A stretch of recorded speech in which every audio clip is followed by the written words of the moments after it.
प्रशासनिक अधिकारी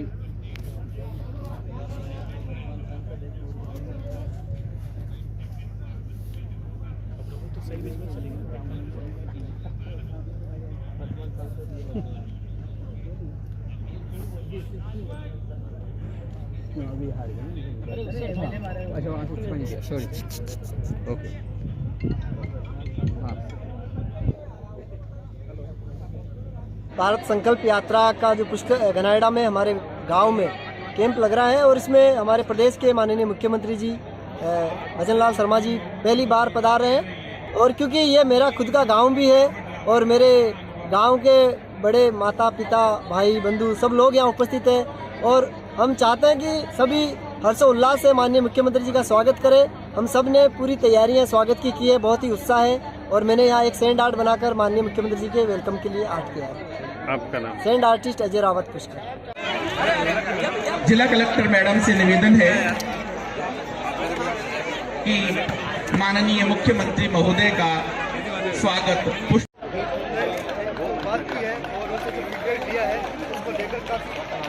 गरिमा में उपस्थिति दर्ज कर इसी निवेदन कि माननीय मुख्यमंत्री महोदय का बुके देकर स्वागत और अभिनंदन हम सभी की ओर से करें। 51 किलो की माला ग्राम पंचायत गनाहेड़ा के मोर्चा टीम के जितने भी अतिथिगण हैं उनके साथ मौजूद समस्त पदाधिकारियों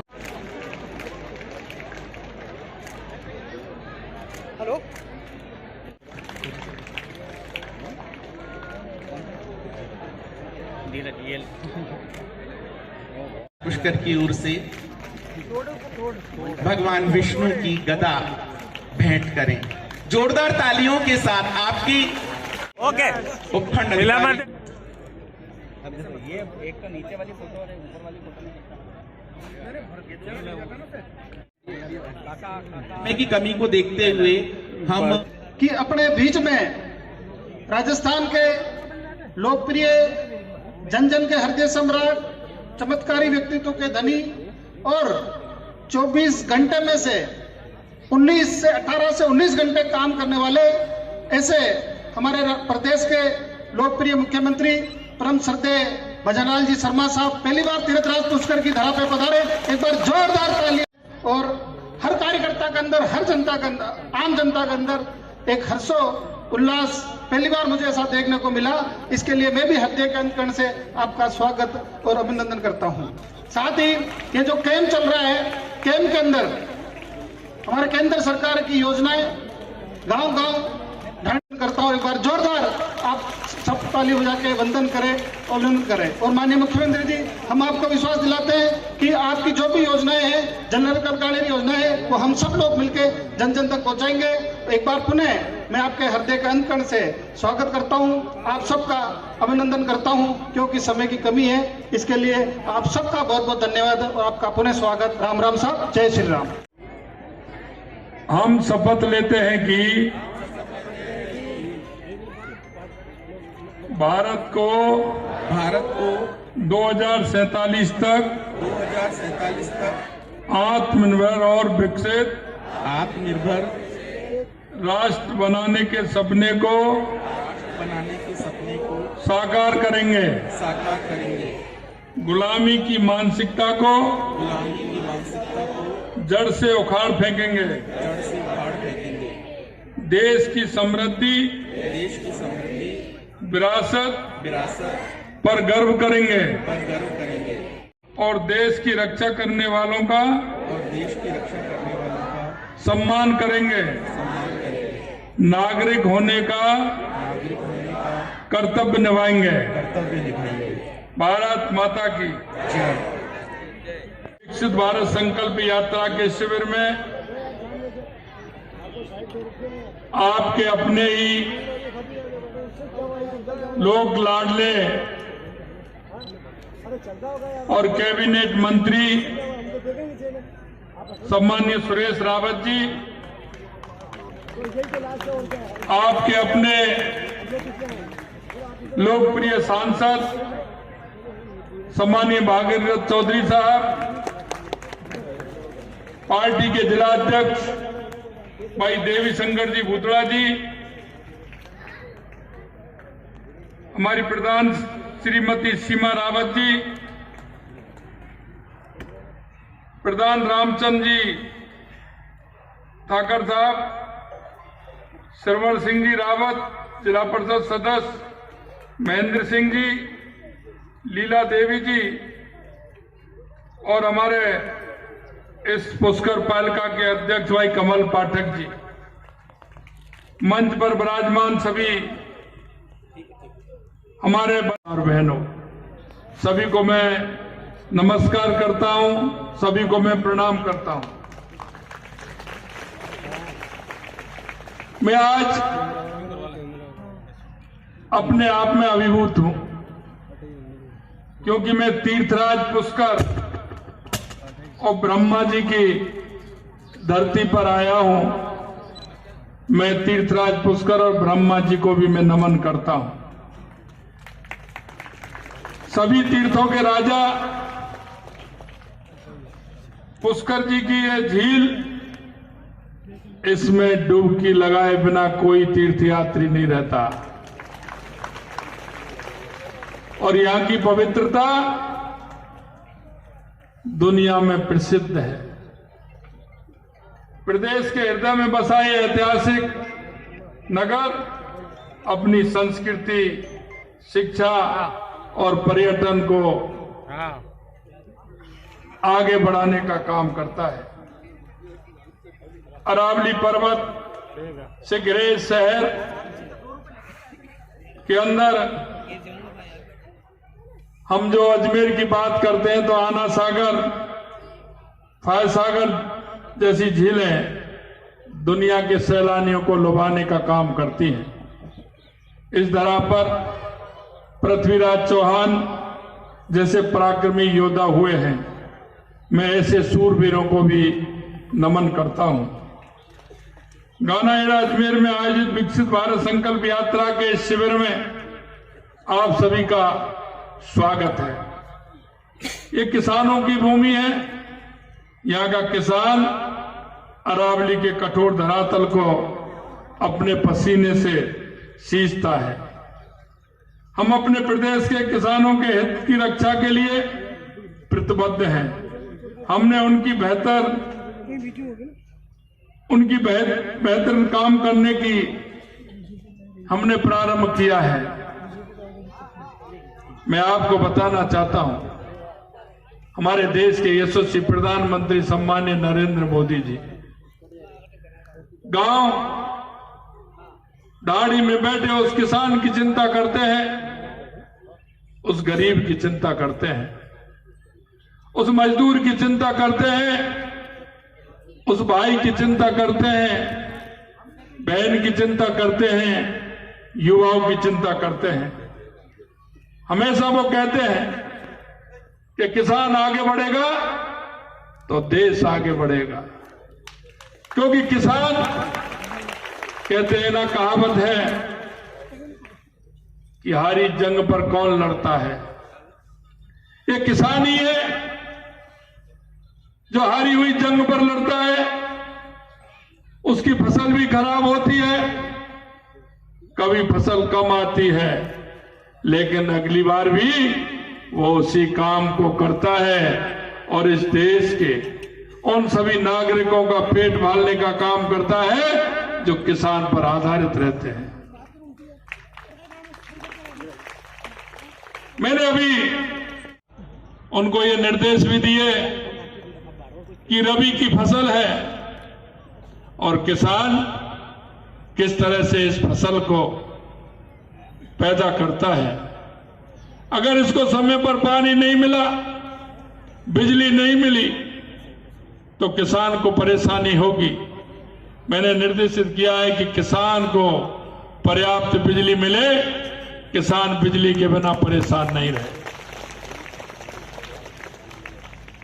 किसानों की आय के इजाफे के लिए हमारी सरकार प्रतिबद्ध है, क्योंकि सबसे ज्यादा बाजरा, ज्वार, मक्का, दलहन राजस्थान में होता है।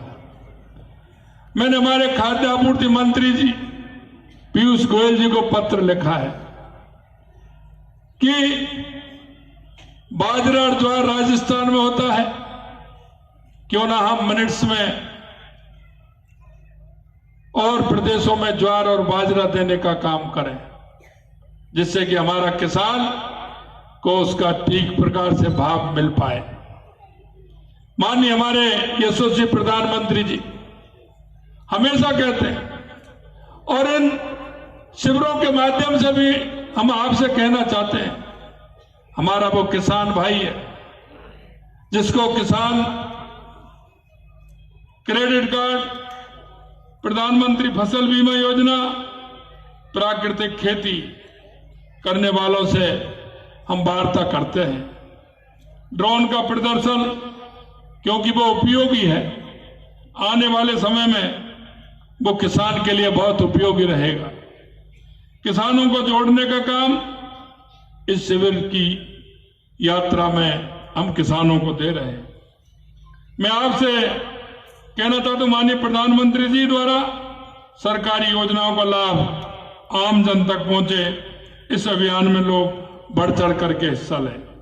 यही नहीं, माननीय प्रधानमंत्री जी का सपना है, जो उनकी योजना चल रही है उन योजनाओं की समीक्षा भी हो कि हमारी योजनाओं में हमारे उस योजना जिनको मिली है उनको कितना फायदा हुआ है, कहीं उसमें कोई कमी तो नहीं है, और इन योजनाओं का लाभ भी हर व्यक्ति को मिले, हमारे किसान को मिले, हमारी महिलाओं को मिले, हमारे मजदूरों को मिले।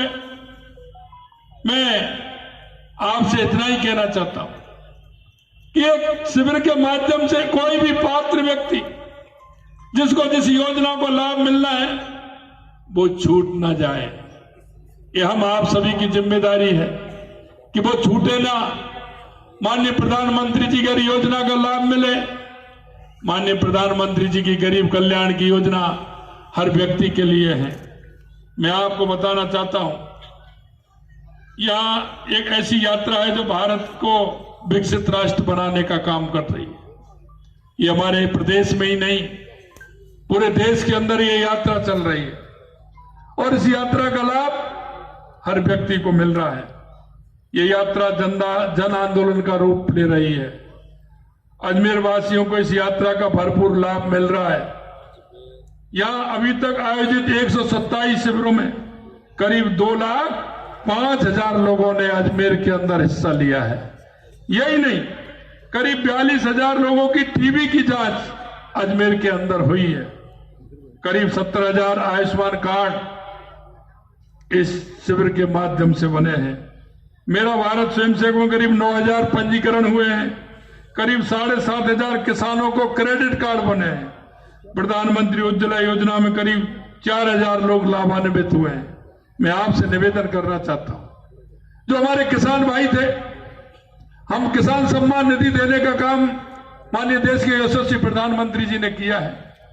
लेकिन पिछले 5 साल में जो हमने देखा है, हमारा अगर किसी किसान की देहावसान हो जाता है, उसका नामांतरण उसके बेटों को चढ़ता है, उसकी सूची तुरंत प्रभाव से केंद्र को पहुंचनी चाहिए, जिससे उन बेटों को उसका लाभ मिल जाए। लेकिन इस सरकार ने वो सूची पहुंचाने का काम नहीं किया। मैं आपसे निवेदन करना चाहता हूं, इन शिविरों के माध्यम से उनमें जो हमारे किसान भाई रह रहे हैं, जिनको सम्मान निधि नहीं मिल रही है, उन किसानों को वो सम्मान निधि मिले, ये भी हमें सुनिश्चित करना है।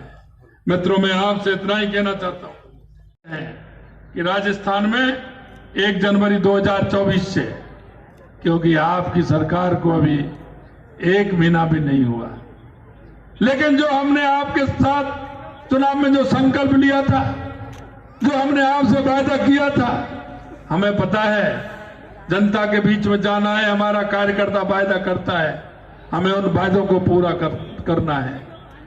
हमारी सरकार को 10 दिन नहीं हुए, हमने हमारी समीक्षा की, हमने देखा, और मैं कहना चाहता हूं 1 जनवरी 2024 से उन सभी हम महिलाओं को जो जरूरतमंद हैं और उनको सभी को 450 रुपए में सिलेंडर देने का काम हमने किया है।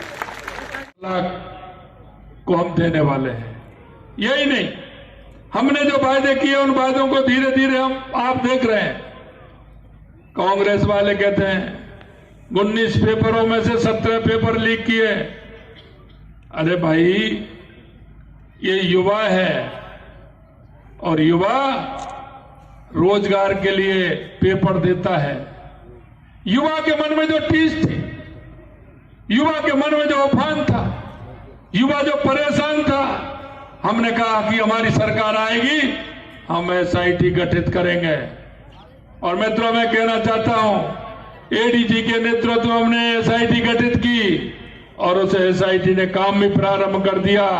ऐसे लोग जो नकल करवाते थे और जो नकल में किसी तरह से हिस्सा लेते थे, उनका भी इंतजाम होने वाला है और उन्होंने काम प्रारंभ कर दिया है। युवा के वो सपनों को तोड़ने का काम किया है। युवा को जो आघात दिया है, निश्चित रूप से आपसे कहना चाहते हैं कि उनको किसी भी कीमत पर बख्शा नहीं जाएगा।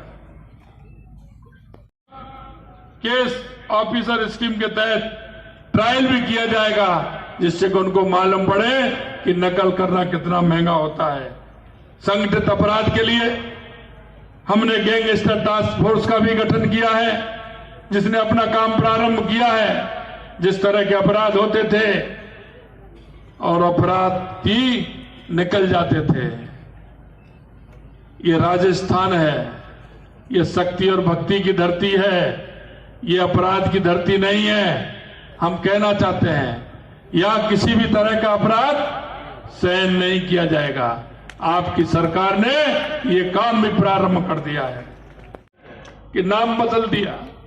अरे नाम तो आपने बदला था, अन्नपूर्ण रसोई योजना थी हमारी, क्योंकि हम तो भगवान को मानने वाले हैं। तो हम खेत के अंदर पहली बरसात होती है, आषाढ़ के महीने में जब हम जाते हैं, जब बीज बोने के लिए जाते हैं, तो वहां भी हमारा किसान जब जाता है तो पहले ही धरती माता को छू करके ये कहता है कि हे मां, धरती मां, हमको भी देना, पक्षियों को भी देना, पशुओं को भी देना, मेरे घर पर आए अतिथियों को भी देना, और जो कोई किसी तरह का भिक्षु आता है उसको भी देना, जो हमसे आस लगा करके आता है उसको भी देना। हम इस बात को मानते हैं। हमने अन्नपूर्णा रसोई प्रारंभ की थी, बदलने का काम तो आपने किया था, उसको इंदिरा रसोई कर दिया। और उसमें भी किस तरह का घोटाला हुआ, उसकी जांच भी हो रही है। जहां भी कोई व्यक्ति नहीं है, लेकिन वहां भी 200 थालियां उनकी जा रही है। ऐसा कौन सा है कि ऐसा अंतर नहीं, जो कोई भी दिन ऐसा नहीं हो तो 200 से कम नहीं जाए, कोई भी दिन ऐसा नहीं जो 100 से कम नहीं जाए, चाहे त्योहार हो, कुछ भी हो। ये कैसा रसोई है भाई? आदमी की संख्या कैसे हो जाती है कि डेली 100 ही लोग आने वाले हैं? मैं आपसे कहना चाहता हूं, हमने उस योजना को महत्वपूर्ण योजना बनाया है। उस योजना में 450 ग्राम मिलता था, हमने उसमें 600 ग्राम सामग्री की है। और उसमें एक बात और मैं आपको बताना चाहता हूं कि उसमें श्री अन्न मिनट्स मिलने वाले हैं, उसमें खिचड़ा भी मिलेगा, उसमें बाजरे की रोटी भी मिलेगी, उसमें रागी की रोटी भी मिलेगी, उसमें मक्का की रोटी भी मिलेगी, जिससे कि व्यक्ति को अच्छा आहार और अच्छा भोजन मिले। मैं ऐसा नहीं जाएगा, लेकिन जो उसकी सिफारिशी है उसकी भी जांच करानी होगी कि वो भ्रष्टाचारी की सिफारिश क्यों करता है। हमने वादा किया है भ्रष्टाचार को जीरो टॉलरेंस का। हम निश्चित रूप से कहना चाहते हैं कि किसी भी तरह का भ्रष्टाचार, क्योंकि हम भी कहीं ना कहीं किसी गांव के अंदर रहते हैं, किसी ढाणी के अंदर रहते हैं। हम इस प्रदेश के, इस देश के नागरिक भी हैं। हम नागरिक होने का अपना कर्तव्य भी निभाएं। मेरे पड़ोस में ऐसा कौन है, मेरे पड़ोस में ऐसा कौन है जो इस योजना को के पात्र है? ऐसा कौन है जो इस योजना से वंचित है? मैं आपसे इतना ही कहना चाहता हूं, उस हर व्यक्ति को लाभ देने का काम आप भी करें। देखिए मेरे पड़ोस में, मेरे मोहल्ले में, मेरे गांव में कौन ऐसा है जिससे उसको माननीय नरेंद्र मोदी जी की योजनाओं का लाभ मिल सके और वो पात्र व्यक्ति उस योजनाओं से जुड़ सके। आप इतनी बड़ी संख्या में आज इस शिविर में आए, आप सभी को बहुत बहुत धन्यवाद, बहुत बहुत धन्यवाद। सभी को नमस्कार, जय हिंद, जय भारत। आज अजमेर जिले की गनाहेड़ा ग्राम पंचायत में आयोजित शिविर के अवलोकन हेतु पधारे माननीय आपकी गरिमामयी उपस्थिति से विकसित भारत संकल्प यात्रा के शिविर में